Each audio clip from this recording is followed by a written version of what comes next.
இரவின் அமைதி, குளிரின் உஷ்ணம் மற்றும் அத்தையின் அந்த மயக்கும் இளமை என் மனதில் புயலை கிளப்பியது. எல்லோரும் உறங்கிவிட்டனர். நான் அவர்கள் பக்கத்தில் படுத்திருந்தேன்.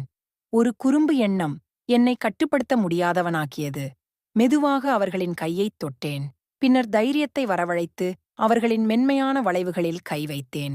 அவர்களின் மூச்சு அமைதியாக இருந்தது, ஆனால் என் இதயத் துடிப்பு பரபரப்பாக இருந்தது. அவர்களின் உஷ்ணமும் மென்மையும் என்னை பைத்தியமாக்கியது. மறுநாள் காலை அத்தை குளித்துவிட்டு வெறும் உள்ளாடை மற்றும் பேண்டியில் அறைக்குள் வந்தார்கள். அவர்களின் பளபளக்கும் உடல் பார்த்து நான் பைத்தியமானேன். திடீரென அவர்களின் பார்வை என் மீது விழுந்தது. குறும்பு புன்னகையுடன், "எல்லாம் பார்த்துவிட்டாயா?" என்றார்கள். நான் தடுமாறினேன், ஆனால் அவர்களின் புன்னகை வேறு ஏதோ குறிப்பது போல் இருந்தது.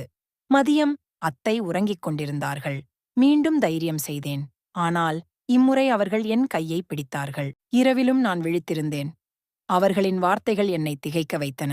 பின்னர் அவர்கள் சிரித்து, "ஆரம்பித்து விட்டாய், முழுவதும் செய்துவிடு" என்றார்கள். பிறகு என்ன? நான் அவர்களை படுக்கையில் படுக்க வைத்து அவர்களின் உதடுகளுடன் என் உதடுகளை இணைத்தேன். இருவரும் ஆசையின் தீயில் எரியத் தொடங்கினோம். அவர்களின் உஷ்ணமும் மென்மையும் என்னை மயக்கியது. அத்தையும் முழுமையாக ஒத்துழைத்தார்கள். அவர்களின் தவிப்பும் பழையது போல் இருந்தது. அவர்களின் முனகல்களும் உற்சாகமும் ஒவ்வொரு கணத்தையும் மேலும் உஷ்ணமாக்கின. அன்று நாங்கள் பலமுறை பலவிதமாக ஒருவரையொருவர் அனுபவித்தோம்.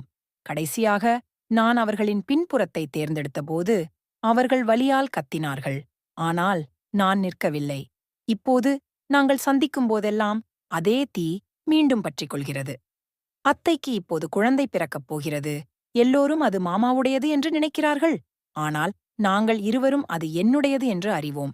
எங்கள் இந்த தவிப்பு ஒருபோதும் அடங்குவதில்லை.